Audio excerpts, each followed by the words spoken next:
మీ ఎలాంటి వ్యాపార ప్రకటనలకైనా వెంటనే మా ఛానల్ సంప్రదించండి. నమస్తే. ఈరోజు మనతో పాటు ప్రముఖ ఆధ్యాత్మికవేత్త ఆస్ట్రోన్యూమరాలజిస్ట్ శ్రీమతి జయప్రద గారు మనతో ఉన్నారు. సో మేడం గారితో మాట్లాడేద్దాం. నమస్కారం మేడం. నమస్తే అమ్మా. శ్రీమాత్రే నమః. ఆగస్టు మాసం, విశేషంగా శ్రావణ మాసం, ధనుసు రాశి వారి పరిస్థితి ఏ విధంగా ఉండబోతుంది? ఓవరాల్గా ఎలాంటి జాగ్రత్తలు తీసుకుంటే బాగుంటుంది అంటారు? తప్పకుండా ధనస్సు రాశి వాళ్ళకి ఈ మాసం చాలా అనుకూలంగానే ఉంది. ఎందుకంటే వీళ్ళకి సప్తమ స్థానంలో గురుబలం ఉంది ఖచ్చితంగా. కానీ శుక్రుడు కూడా అక్కడ ఉండడం వల్ల గురు శుక్రులు ఇద్దరు ఎప్పుడైతే శుభగ్రహాలు ఎప్పుడు కూడా శుభస్థానాల్లో ఉంటాయో శుభ ఫలితాలు ఎక్కువగా అందుకునే అవకాశం ఉంటుంది. ముఖ్యంగా ఏమిటి శుభ ఫలితాలు అంటే వ్యాపార అభివృద్ధి, ఉద్యోగ అభివృద్ధి, అంటే ఉద్యోగుల ప్రమోషన్స్ రావాలన్నా, ఉద్యోగం రావాలన్నా వాటికి అనుకూలంగా ఉండడము, వివాహ ప్రయత్నాలు ఉన్న వాళ్ళకి వివాహాలు అవ్వడము, వివాహ శుభకార్యాలు జరగాలనుకున్న వాళ్ళు ఇంట్లో శుభకార్యాలు జరగడము, ఇంట్లో శుభానికి సంబంధించిన ఏ విషయం ఏంటంటే గృహప్రవేశాలు అవ్వచ్చు, సంతాన భాగ్యం కోసం కావచ్చు, ఏ శ్రీమంతం కావచ్చు, ఏదైనా సరే విశేషమైన ఫలితాలు ఈ మాసంలో ధనుసు రాశి వాళ్ళు చూసుకున్నట్టయితే. ధనుసు రాశి వాళ్ళకి ఈ మాసంలో 99% బాగున్నట్టే, బాగాలేదు అనడానికి ఏం లేదు. ఇక్కడ అన్ని విధాల అన్ని యోగ్యంగా ఉన్నాయి.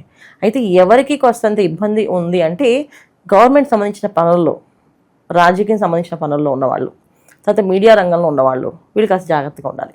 సో మీడియా రంగంలో ఉన్నవాళ్ళు, తర్వాత గవర్నమెంట్ సంబంధించిన వాళ్ళు, తర్వాత ఈ రాజకీయ నాయకులు, వీళ్ళు కాస్త జాగ్రత్తగా ఉండకపోతే ఆటోమేటిక్గా కాస్తంత ఇబ్బంది పడే అవకాశం ఎక్కువగా ఉంది.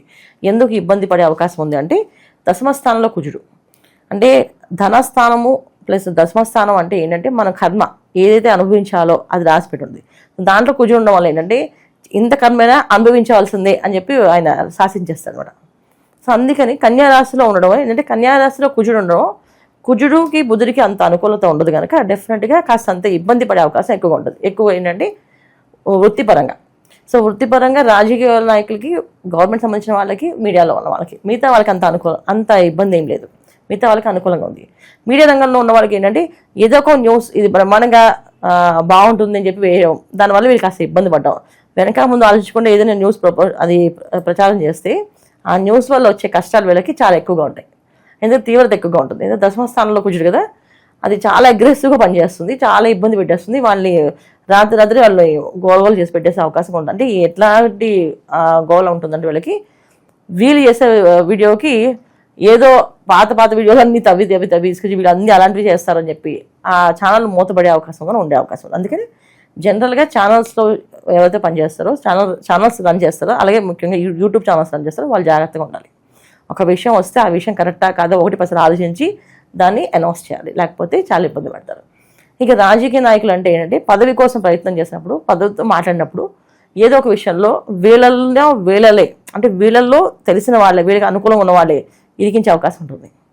ఇది అదే గవర్నమెంట్ సంబంధించిన పనుల్లో, వాటిలో డబ్బుల్లో కాస్త ఇబ్బంది ఎందుకు పడుతుంటే అష్టమ స్థానంలో రవి బుధులు, అష్టమ స్థానంలో రవి బుధులు ఉండడం వల్ల ఏంటంటే సమయానికి సమయస్ఫూర్తిగా అది కోల్పోతుంటారు. అప్పుడు దాకా అన్ని గుర్తుంటాయి, ఆ టైంకి కోల్పోతారు. ఆ టైంకి సరిగా వేయకపోతే అది లాస్ అవ్వడము, వెళ్ళి పనిష్మెంట్ పడడము జరుగుతుంది. అందుకే ఈ విషయాల్లో దీంట్లో చేపెట్టుకుని ఉండి మిగతా అన్ని విషయాల్లో బాగున్నాయి. సో బంగారం బిజినెస్ చేసే వాళ్ళకి ధనం చాలా యోగ్యంగా ఉంది. శ్రావణ మాసం కనుక బంగారం సూపర్గా సేల్ అవుతుంది. శుభకార్యాలు ఎక్స్పెక్ట్ చేయొచ్చు అంటారా? చాలా చక్కగా శుభకార్యాలు అన్ని ఇందాక మీకు ఫస్ట్లో చెప్పాను, శుభానికి సంబంధించిన అన్ని విషయాలు యోగ్యంగా అవుతాయి. సప్తమ స్థానంలో గురు శుక్రులు, దానివల్ల ఏంటి శుభ ఫలితాలు ఎక్కువగా ఉంటాయి. మనుషులను కలవడం కానీ, వీళ్ళకంటే పెద్ద స్థాయిలో ఉన్న వాళ్ళని కలవడం కానీ, వీళ్ళకంటే కాస్తంత అందంలో కానీ, కాస్త అనుకువలో కానీ, అయితే కొంచెం విషయాలు అన్నీ. అంటే ఇప్పుడు ఒక అబ్బాయి ఉన్నాడు, ఒక అందమైన అమ్మాయి పెళ్లి చేసుకోవాలనుకున్నాడు. ఆ అమ్మాయి ఈ అబ్బాయి కంటే కాస్త అందంగా ఉన్న అమ్మాయి వచ్చే అవకాశం ఉంటుంది. అలాగే ఒక అమ్మాయి ఉంది, అందమైన అబ్బాయి వచ్చే అవకాశం ఉంది. ఇలాంటి అవకాశాలు కనిపిస్తాయి అన్నమాట. సో ఇలాంటిగా ధనుస్సు రాశి వాళ్ళకి చాలా విశేషాలు, చాలా మంచి ఫలితాలు ఉన్నాయి. మిగతా ఈ ఒక్క మీడియా రంగం తప్ప, వీళ్ళు తప్ప మిగతా అందరికీ మంచి అనుకూలం. ఇన్వెస్ట్మెంట్స్ పరంగా ఎలాంటి వ్యాపారాల్లో వీళ్ళు పెట్టుబడులు పెడితే బాగుంటుంది అంటారు మేడం? ధనుసు రాశి ఎప్పుడు కొన్నా 9వ రాశి, అంటే భాగ్య రాశి. సో భాగ్య రాశి అంటే ఏంటంటే ప్రతి విషయంలో వీళ్ళకి భాగ్యం కలిసి వస్తుంది అర్థం. అంటే కొంతమందికి వివాహంతో కలిసి వస్తుంది, కొంతమందికి కెరియర్ స్టార్ట్ 30 ఏళ్ళు రాగానే వాళ్ళ జీవితంలో ఇది చేయగలము అని ఒక తెలివితేటలు వాళ్ళకి ఆటోమేటిక్గా వస్తాయి. అంటే ఏదైతే వీళ్ళకి ద్వితీయ స్థానం ఏమైంది, మకరం అయింది. సో ద్వితీయ స్థానం మకరం అయింది ధనుసు రాశి వాళ్ళకి. అందువల్ల ఏంటంటే ప్రతి విషయం ఆలోచించి ప్రతిదీ పర్టికులర్గా ఇది నేను చేయగలను అన్న నమ్మకం ఉంటేనే వాళ్ళు ముందుకేస్తారు, లేకపోతే వేయరు. అందువల్ల ఏంటంటే ధనుసు రాశి వ్యాపారం అనేది ఈ వ్యాపారం ఆ వ్యాపారం అనేది ఏం లేదు, ఏదైనా వాళ్ళకి ఎక్స్పీరియన్స్ ఉంటే చేయొచ్చు. ఒకటి. రెండవది వాళ్ళ జన్మ జాతకంలో యోగ్యమైన జాతకమై ఉండాలి. అంటే జాతకం రీత్యా వాళ్ళకి దశ బాగాలేకపోయినా, అంతర్దశ బాగాలేకపోయినా, అయితే లగ్నమే బాగాలేదా చాలా కష్టపడాలి. చాలా మంది ధనుసు రాశి వృశ్చిక లగ్నం పడింది అనుకోండి, కష్టాలు పడుతుంటారు వాళ్ళు, బాగా కష్టపడతారు. వాళ్ళు అందరికీ అంత ఈజీగా రాలేరు. ఆ వృశ్చిక లగ్నం పడకూడదు వీళ్ళకి. అంటే వృశ్చిక లగ్నం వీళ్ళకి ఏమైంది, వృశ్చిక రాశి ఏమైంది వీళ్ళకి 12వ స్థానం అయింది వీళ్ళకి. అందువల్ల ఏంటంటే కష్టం కొంచెం ఎక్కువగా ఉంటుంది. అది ప్రతిదీ చూసుకోవాలి. ఇది చేయొచ్చా అని కాదు, వాళ్ళ జాతకం ఎలా ఉంది, మా జాతకంలో ఏ లగ్నంలో పడ్డాం, దాన్ని బట్టి వ్యాపారం కలిసి వస్తుందా కలిసి రాదా. కొంతమందికి వ్యాపారం చేయాలని కోరిక ఉంటుంది కానీ వ్యాపారం కలిసి రాదు, ఉద్యోగం కలిసి వస్తుంది. ఉద్యోగంలో చాలామంది ఏంటంటే ప్రొఫెషనల్గా ఉండొచ్చు. ఇప్పుడు ఉద్యోగం చేయాలనుకునే వాళ్ళు ఉద్యోగం చేయకూడదనుకున్నారు, సో ఏదో అడ్వకేట్స్ అవ్వచ్చు, లేకపోతే ఒక యాక్టర్ అవ్వచ్చు, లేకపోతే మీడియాలో తన సొంత ఛానల్ పెట్టుకుని యూట్యూబ్ ఛానల్ రన్ చేయొచ్చు. ఇలాంటివి కూడా వాళ్ళకి ఉద్యోగం కింద లెక్కే కదా. అలా కొంచెం ప్రొఫెషనల్గా సక్సెస్ అవుతారు. అంతేగాని వ్యాపారం అనే విషయంలో వచ్చినప్పుడు వీళ్ళు చూసుకొని చేసుకోవాల్సిందే. అంటే గోచార పరంగా ఇప్పుడు ఫలితాలు ఏమన్నా బాగుందంటే బాగుందని చెప్తారు, కానీ కామెంట్స్లో కొంతమంది మేడం మీరు బాగుంది అంటున్నారు, మా జీవితం ఎలాగే ఉంది మేడం, ఎక్కడ తీసింది అక్కడే ఉంది అని అనుకుంటూ ఉంటారు. ఎందుకు ఇలా జరుగుతుంది అంటారు? ఇది జాతకాన్ని ఖచ్చితంగా పరిశీలించగలమా. ఎందుకంటే మన జాతకం అనేది పురుషార్థాలు అంటాం, అంటే ధర్మార్థ కామ మోక్షములు. ధర్మం అర్థం కామం మోక్షం. ఈ ధర్మార్థ కామ మోక్ష స్థానాల్లో ఏది పడిందో, ఒకవేళ రాశి పడినా ధర్మంలో పడితే వాళ్ళ జీవితం ఒక విధంగా ఉంటుంది, అది కామంలో పడితే అది ఒక రకంగా ఉంటుంది, అర్థంలో పడితే ఒక రకంగా ఉంటుంది, మోక్షంలో పడితే ఒక రకంగా ఉంటుంది. సో వీళ్ళు రాశి ఎక్కడ పడింది, తర్వాత రాశి అంటే చంద్రుడు ఉన్న రాశి, అంటే వీళ్ళు పుట్టినప్పుడు చంద్రుడు ఎక్కడున్నాడో దాన్ని రాశి కింద లెక్కేస్తాం. వీళ్ళు పుట్టిన టైం ఉంటుంది, ఆ టైంని లగ్నం కింద లెక్కేస్తాం. సో లగ్నం ఏమైంది, ఈ లగ్నం ఎక్కడ పడింది, ఈ ధర్మార్థ కామ మోక్షాల్లో పడిందా చూసుకోవాలి. అలాగే కారకత్వాలు చూసుకోవాలి, దశ అంతర్దశలు చూసుకోవాలి. పుట్టినప్పుడు నక్షత్రం వంశోదయ దశ అని ఉంటుంది. పుట్టగానే తల్లిదండ్రులకు బాగా యోగం ఉంటుంది. కొంతమంది పిల్లలకి వాళ్ళ యోగం అనుభవించాల్సింది తల్లిదండ్రులకు వస్తుంది. ఎందుకంటే మరి వాళ్ళు అనుభవించారు కదా, వాళ్ళు కార్లు తిరగాలి, తల్లిదండ్రులకి కారు లేదు, వాడు పుట్టగానే కారు కొనిస్తారు. ఎందుకంటే వాడు కార్లు తిరగాలి యోగం ఉంది అబ్బాయికి, అందుకే కారు కొంటారు. అదే అబ్బాయి మంచి కంఫర్ట్గా ఇంట్లో ఉండాలనుకున్నాడు, అలాగే సొంత ఇల్లు ఉంటుంది. ఇలాంటి విషయాలన్నీ కూడా పర్సనల్ జాతకంలోనే వస్తాయి. మా జీవితం ఇలాగే ఎందుకుంది అంటే మీరు పర్సనల్గా జాతకం చూపించుకోవాల్సింది.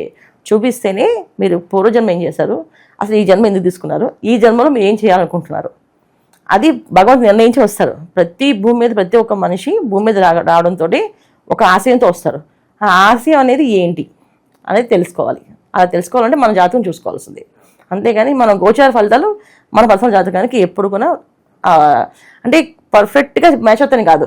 ఒక్కొక్కసారి ఏంటంటే ప్రకృతి మనకి సహకరిస్తుంది. గోచార ఫలితాల్లో అనుకూలంగా ఉంటే మన జాతకంలో ప్రతికూలంగా ఉన్నప్పటికీ కూడా ప్రకృతి మనకు సహకరిస్తుంది. ఇప్పుడు నాకు తినే యోగం లేదనుకోండి, సరే పక్క వాళ్ళు తినే యోగం పెట్టే నేను అవకాశం ఉంటుందా, నేను అన్నం పెట్టగలుగుతాను. చాలామంది డైటింగ్ అని చెప్పి తినడం మానేస్తున్నారు పాపం, ఓన్లీ మన జ్యూసులు ఫ్రూట్స్ తాగుతున్నారు. వాళ్ళు తినే యోగం ఉంది కదా వాళ్ళకి, శుభ్రంగా తెలుసుకునే వాళ్ళు ఆయన ఎందుకు డైటింగ్ చేస్తారు, అది వాళ్ళ జాతకంలో ఉండే అర్థం. అంటే వాళ్ళ జాతకంలో కర్మ అనుభవించాలి.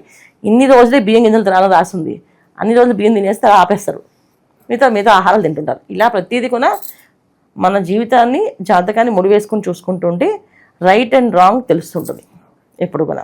ఇక ఓవరాల్గా శ్రావణ మాసంలో ఎలాంటి పరిహారాలు దైవారాధన బాగుంటాయి అంటారు వీళ్ళకి? ధనుసు రాశి వాళ్ళు ఈ మాసం అంతా ఏంటంటే చక్కగా శ్రావణ శుక్రవారాలు మొత్తం ఎన్ని వారాలు వస్తాయి మనకి ఈ శ్రావణ మాసం అంతా 5 వారాలు వస్తాయి. ఆల్రెడీ ఒక వారం అయిపోయింది, 5 వారాలు ఉంటాయి. ఈ 5 వారాలు లక్ష్మీ అమ్మవారికి చక్కగా జాజి పూలతో పూజ చేసుకుంటే చాలా చాలా విశేషం. లక్ష్మీ అమ్మవారి ఆరాధన చేయడము, చక్కగా జాజి పూలతో పూజ చేయడం, ప్రతి శుక్రవారం ఆ అమ్మవారి టెంపుల్ వెళ్ళడం, పులిహోర నైవేద్యం ఇవ్వడం, ఇది చాలా విశేషం ఫలితం. ఈ నరఘోష నరదిష్టి వీటికి ఏదన్నా ఇన్స్టెంట్గా ఏదన్నా పరిహారం చెప్తారా ఈ రాశి వాళ్ళకి ఎక్కువైతే కనుక? నరదిష్టి నరఘోష అనేది ఇప్పుడు మనం వింటున్నాం.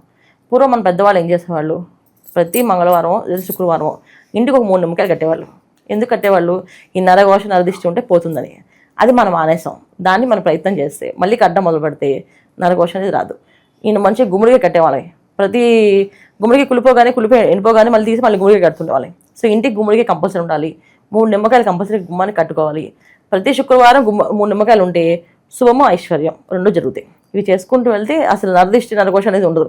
ఒకవేళ ఏదైనా ఉంటా అది మన గుమ్మం తీసుకుని ఆ నిమ్మకాయలు తీసుకొని అవి కుళ్ళిపోవడమో లేదా అవి ఎండిపోవడం జరుగుతుంటాయి. కుళ్ళిపోయిందా నరఘోష ఎక్కువగా ఉందని అర్థం. సో వారం ఆ నిమ్మకాయ ఎండిపోయే వరకు కడుతుండాలి. ఎన్ని వారాలు కట్టాలంటే ఎన్ని వారాలు ఎండిపోతుందంటే నరఘోష తగ్గిందని అర్థం, కుళ్ళిపోతుందంటే ఎక్కువ ఉందని అర్థం. అలా కట్టుకుంటూ వెళ్తే చాలా మంచి ఫలితాలు ఉంటాయి. ఓకే, ఓవరాల్గా ధనుసు రాశి వారి పరిస్థితి ఈ మాసం ఏ విధంగా ఉండబోతుందో అద్భుతంగా వివరించారు. ధన్యవాదాలు. నమస్తే అమ్మా. శ్రీమాత్రే నమః.